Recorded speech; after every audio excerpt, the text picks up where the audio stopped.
Bienvenue sur votre chaîne Olyvizion TV. C'est 100% Poulagou.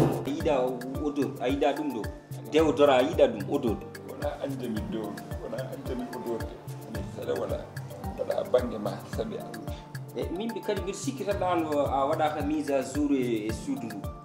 aɗa andi kam joni ka figuira aɗa andi ɗum aɗa andi ɗum walla anda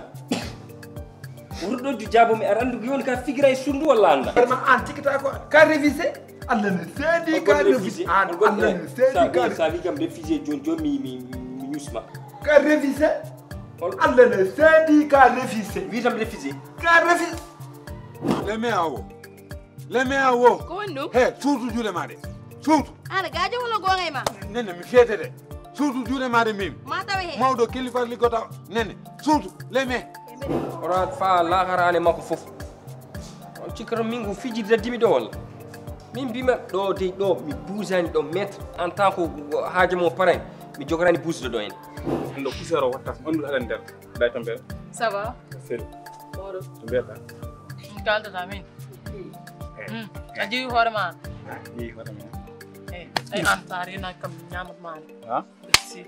ɗum wattude c'est la première la dernière fois mbaɗa rewde ala haalde hen ganda hunde wonko ganda sa waɗi ɗum ne wawi bonnude nguru ma te kanko to ummi to Nouakchott kamɓe foof maɓe ganda ko mbaɗɗa ko wona lawol te ne wawi bonnude nguru ma min ko wonni kam hen Kalidou yo nguram bon armi haalama ka anda min nguram boni feeral nguram boni bagodini nguram boni ñaabina nguram boni mbahe boni ka heedi so boni Nouakchott ko wonni kam hen ha nguram bona ha e nder gallam min jeeyi galle o eyyi ko an jeeyi galle o ko beeleɗa mbatta eyyi kono aduna noon wona ni par ce que hande a dañat tan janggo mbasa Kalidou ana wasani Kalidou nam aro yeehi oui ni ha mande kallo ari ruma cuuruɗa to woni jeenam o yeehi ar siri kanko mo yiɗi kalis ɗum ɗo kam ha mande eɗen mbawi holirde ni tan kallo ari ma cuuɗoyɗa kallo ari ma cuuɗoyɗa bara wiyanimo yo artu suɓoyi min kam mi fini hamnati andu ko penami joni ɓoɗo mi fenata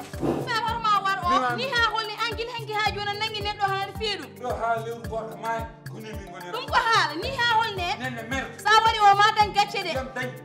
dañ gacce an jawɗi aduna jananma ɗum ɗo yo mbaɗa fittano cerni ka ko ɓuuri ɗum nenne oto yejiɗi wadde hen hobara